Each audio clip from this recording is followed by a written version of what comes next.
Welcome, I'm Corey Kell, creator of FlatEarthIntel.com, and today's presentation is on the heliocentric model failure, the globe model. We're going to talk a little bit more in depth about that. Another presentation I've talked about the shape of the Earth, why it's the big deal, why it's so important, and it kind of leads us down two paths. The first being the cosmic accident, goes along with the Big Bang Theory, and that's mainstream science, today's mainstream science, Big Bang Theory. Or intelligent, designed by a creator, as told to us in the Bible, in the biblical theology, cosmology, by a creator who loves us, who created everything, created us, the earth, and the heavens above. And that's really why the shape of the Earth, knowing why it's so important, because it leads down those one of two roads. So we need to, when we do our investigation, we need to look at some evidences or proofs or what we're going to believe in, based on our critical thinking skills. When we look back in time. When I did my discovery process, we have to look at science and really what kind of turns into scientism versus reality and experimentation. Science, we're supposed to use experimentation to validate, what it is we see or a reaction or an action. When we look at science, Nicholas Copernicus, that the globe heliocentric model came about 300 years ago or so. Brings in heliocentric model, and the globe model as living on a ball which orbits and rotates around a localized sun with the planets. And again, for that model to work, the orbital rotation and orbital mechanics has to work for that model. So that's one thing we have to investigate. People started doing experiments. Samuel Rowbotham, the Bedford level experiment in England, provided evidence that the curve didn't exist. So there started to be problems with that model. Then the Michelson-Morley experiment, which tried to prove that the Earth was actually moving or orbiting the sun, spinning. And they did that setup, and we'll look at the setup for that experiment in 1887. That was really the big one when science really put forth the main effort. And Michelson ends up winning a Nobel in, I think, 1908, somewhere around there, 1907. Wins the Nobel Prize. So two scientists, very physicists, very educated within that field of science. But it gave unexpected results, and we'll talk a little bit more about that. Hence Einstein's theory of relativity. Einstein gets involved and creates relativity in 1905. So you look at the relationship between those experiments and then the relativity in 1905. Comes up with this theory of relativity, and then then George Sagnac after that comes up and does the experiment, because basically Einstein removed the ether out of relativity. Basically said that any movement or detection couldn't be detected, and basically just simply removed the ether, which is said to be permeating space above us, or what is above us. So it's kind of like the ripple effect. George Sagnac does that experiment in 1914 and says, that's not true. He has fringes, results in fringes. So that shot that down. Einstein comes up with another relativity theory in 1915, again, right after that experiment. Again, so every time science disproves themselves, Einstein comes up and tries to put forth an equation or a theory. Again, this kind of leads into what? Scientism. Again, science didn't like it, kept failing and failing badly. And then you have the advent of science fiction.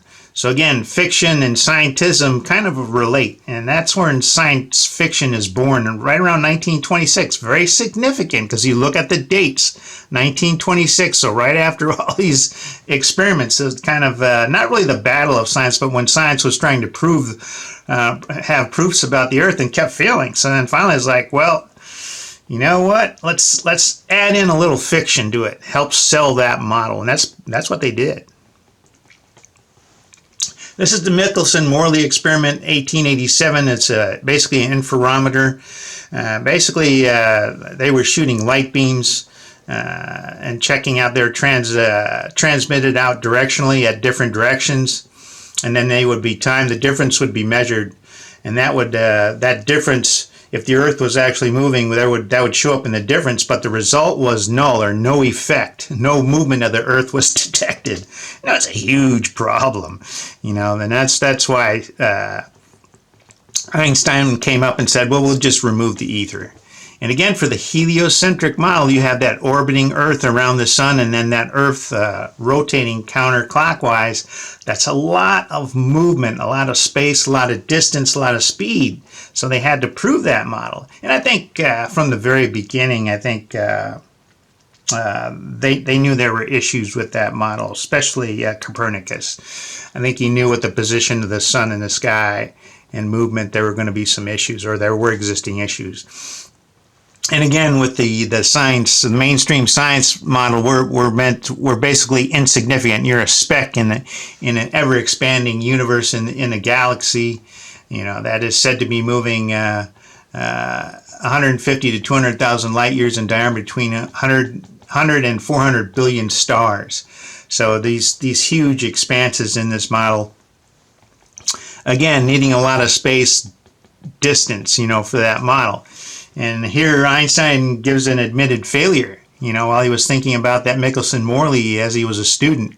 Came to know the strange result of Michelson's experiment. I assumed came to the conclusion that our idea about motion of the Earth with respect to the ether is incorrect if we admit Michelson's null result as fact. And this was a first path which led me to a special theory of relativity. And so again, if you can't get something to work, well, then we have a theory. We start piling theory on top of theory, and that's really what gets science in trouble. And since that, I've become to believe that the motion of the Earth cannot be detected by any optical experiment. In other words, if you do an experiment, you can't prove the movement of the Earth. That's not going to work out too well, because now you're going against the scientific methodology. And again, here's where we see the advent of scientism. We need fiction to sell this model. Again, Einstein, all he did is he simply removed the existence of the ether, which was later disproven by another scientist, George Sagnac, French scientist, in his 1914 experiment, which proved the existence that the ether did exist.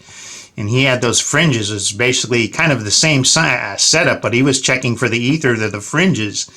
And I found that the fringes changed, so that there was ether permeating the space. Again, another major failure for heliocentric science. And again, this is what got the heliocentrists in trouble, and that's where Nikola Tesla called him out and said, "Hey, you guys are substituting experiments for mathematics. You're creating something that doesn't exist." There's a big problem with that. Tesla knew. Tesla called him out hard. And again, when we talk about the ether, it's like it would be like throwing a rock in a calm lake, and you'd see those ripples when it lands. See all those ripples when a lake, where you have a disturbance on the surface of a glass-like mirror lake. And those ripples, those are like those fringes in that result. They were shown to exist. They are a reality in what we live in, and that's a huge problem. What was the significant meaning of the tests and what they meant? Well, no spin or rotation of the Earth, no vast distance of space. Everything starts to collapse. That model collapses. And the same thing with the use of the sun, vertical angle of the sun. If your sun is out of position, it collapses. That entire model just collapses. It's like a house of cards. And it's a chain reaction. You have no vast distances of space, a localized sun and moon, a firmament covering over there. Oh, what model is that? Well, it looks like the biblical model. It gets us. This gets us to the most important answer of all. So now we can exclude that first road or that first path intelligent design by a creator as told to us in the Bible. And again, that's why you have to look at why the globe does not fit into the biblical model. It is the mainstream, the Big Bang theory. This leads into the theory of evolution. But if you don't have this, you don't have the Big Bang theory, you don't have this.